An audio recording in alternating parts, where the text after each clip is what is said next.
Hi friends, എല്ലാവർക്കും നമ്മുടെ ചാനലിലേക്ക് ഒരിക്കൽ കൂടി സ്വാഗതം. അതിനു മുന്നേ ഒരു കാര്യം, ഈ ചാനൽ ഇതുവരെ സബ്സ്ക്രൈബ് ചെയ്യാത്തവർ സബ്സ്ക്രൈബ് ചെയ്യുക. കൂട്ടത്തിൽ ആ ബെല്ലൈക്കണും കൂടി ഒന്നമർത്തുക. അപ്പോൾ ഇന്ന് നമ്മൾ ഉണ്ടാക്കാൻ പോകുന്നത് ഒരു മലപ്പുറം സ്റ്റൈൽ ബീഫ് ബിരിയാണിയാണ്.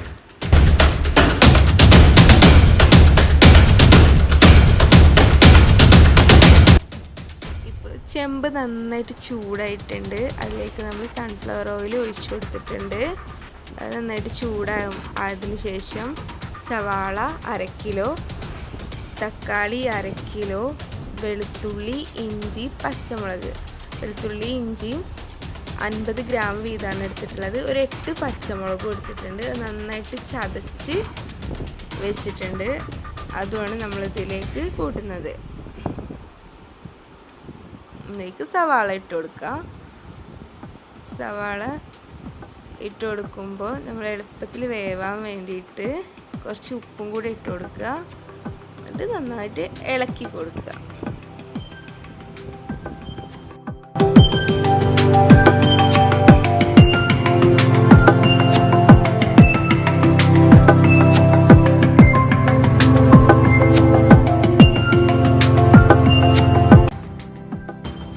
സവാള നന്നായിട്ട് വെന്ത് കിട്ടിയിട്ടുണ്ട്.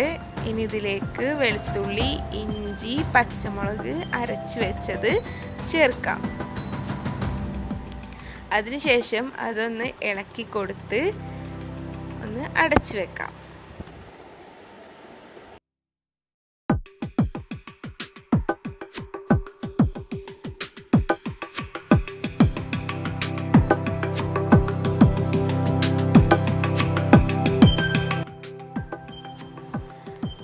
ഏകദേശം ഒരു 5 മിനിറ്റ് ആയിട്ടുണ്ട്. നമുക്കൊന്ന് തുറന്ന് നോക്കാം. ഇനി ഇതിലേക്ക് തക്കാളി ഇട്ട് കൊടുക്കുക.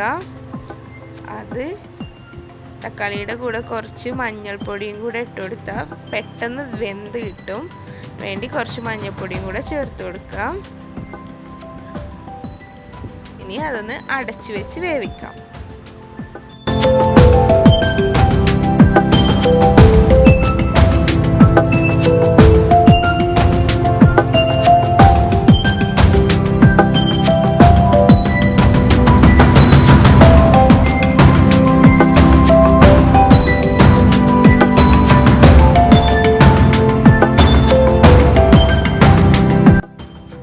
തക്കാളി നന്നായി വെന്ത് വന്നിട്ടുണ്ട്.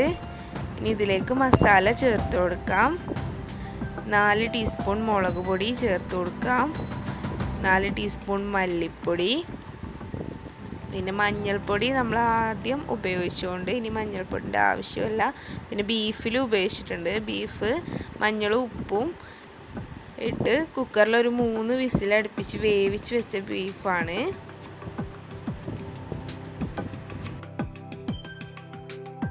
നന്നായിട്ട് ഇളക്കി കൊടുക്കുക. അല്ല, ഇതുപോലെ ഒന്ന് മിക്സ് ചെയ്തെടുക്കുക. ഇനി അതിലേക്ക് ബിരിയാണി മസാല ചേർത്ത് കൊടുക്കുക. ബിരിയാണി മസാല വീട്ടിൽ തന്നെ ഉണ്ടാക്കുന്നതാണ്. ഏലക്ക, പട്ട, ഗ്രാമ്പു എന്നിവ കൂട്ടി പൊടിച്ച് മിക്സിയിൽ പൊടിച്ചെടുത്തിട്ടുള്ളതാണ്. അത് 1 ടീസ്പൂൺ ഇട്ട് കൊടുക്കുക.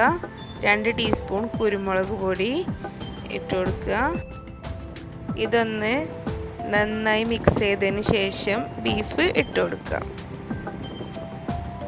നേരത്തെ നമ്മൾ വേവിച്ച് വെച്ചിട്ടുള്ള ബീഫാണ്.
5 മിനിറ്റ് അടച്ചു വെച്ചതിന് ശേഷം തുറന്നു നോക്കി അതിലേക്ക് മല്ലിച്ചപ്പ്, പുതിന, കറിവേപ്പില, മല്ലിച്ചപ്പും പുതിനയും ചെറുതായിട്ട് അരിഞ്ഞതാണ്, കറിവേപ്പില ഇട്ട് കൊടുക്കുക.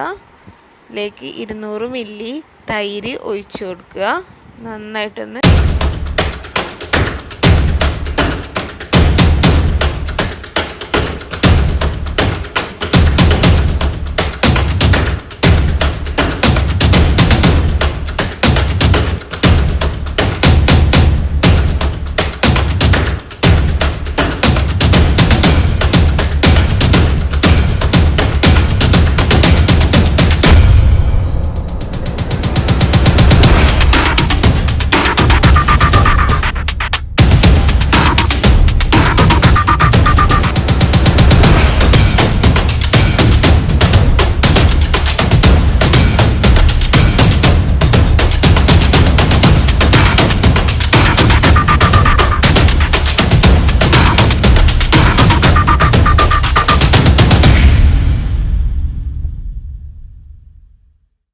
നന്നായി മിക്സ് ചെയ്തതിന് ശേഷം ഒരു 15 മിനിറ്റ് വേവിച്ചെടുക്കുക. ആ വെള്ളം ഒന്ന് വറ്റുന്നത് വരെ നന്നായിട്ടൊന്ന് വേവിച്ചെടുക്കുക.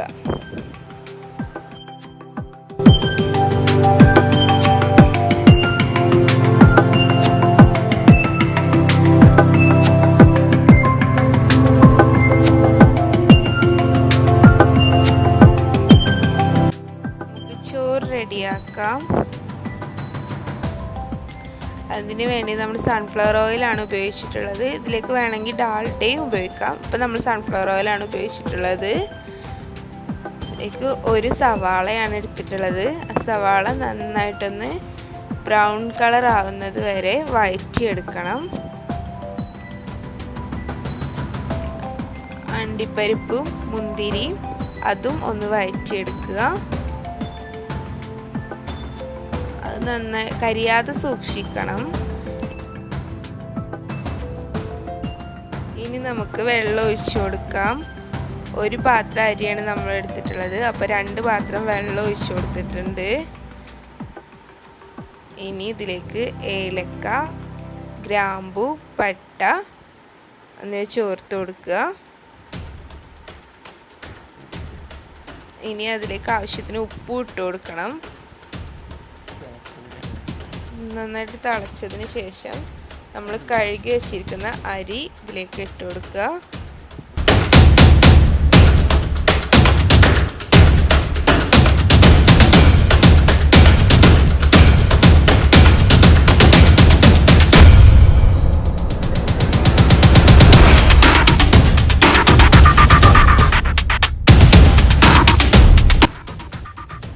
ഇതിലേക്ക് 2 നെയ്ച്ചോറോലയും കൂടി ഇട്ട് കൊടുക്കുന്നുണ്ട്. അത് ഉണ്ടെങ്കിൽ ഇട്ട് കൊടുത്താൽ മതി, അല്ലെങ്കിൽ ഇട്ട് കൊടുക്കണ്ട. അതൊരു സ്മെല്ലിന് വേണ്ടി ഇട്ട് കൊടുക്കുന്നതാണ്.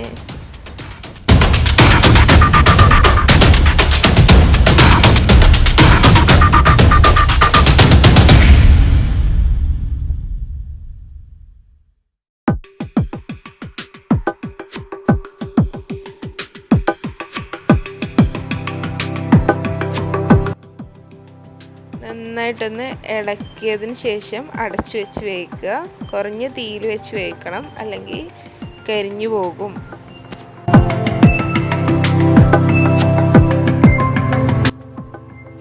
ചോറ് വെന്ത് വന്നിട്ടുണ്ട്.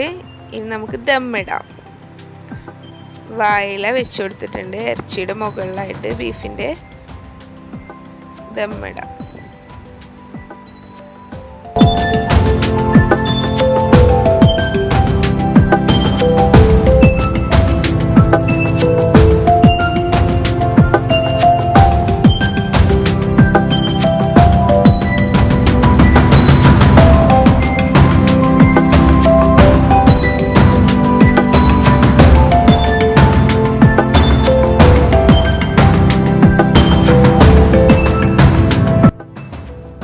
ദമ്മിടുമ്പോൾ അതിൻ്റെ മുകളിലായിട്ട്, ചോറിൻ്റെ മുകളിലായിട്ട് കുറച്ച് നെയ്യും കൂടെ ഒഴിച്ചു കൊടുക്കണം.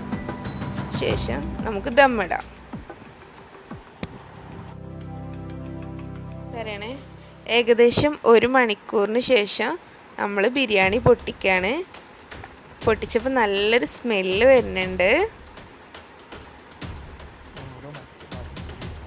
ചോറ് മറ്റൊരു പാത്രത്തിലേക്ക് നമുക്ക് മാറ്റിയിടാം. അതിൻ്റെ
ചോറിലേക്ക് നേരത്തെ നമ്മൾ മാറ്റി വെച്ചിട്ടുള്ള അണ്ടിപ്പരിപ്പ്, മുന്തിരി, ഉള്ളി ചോറിൻ്റെ ഇടയിലായിട്ട് ഇട്ട് കൊടുക്കുക.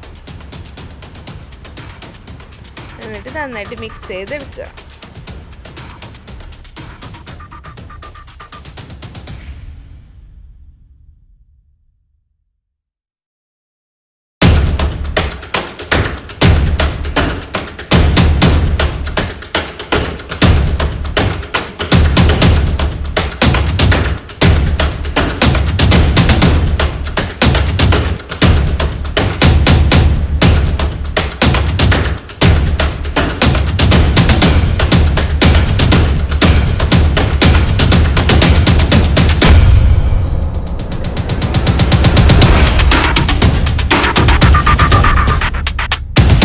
അപ്പോൾ എല്ലാവരും ഈ ബിരിയാണി ഒന്ന് വീട്ടിൽ ട്രൈ ചെയ്ത് നോക്കുക. ഇഷ്ടപ്പെട്ടെങ്കിൽ സബ്സ്ക്രൈബ് ചെയ്യുക, ലൈക്ക് ചെയ്യുക, കമൻറ്റ് ചെയ്യുക, ഷെയർ ചെയ്യുക. ബൈ.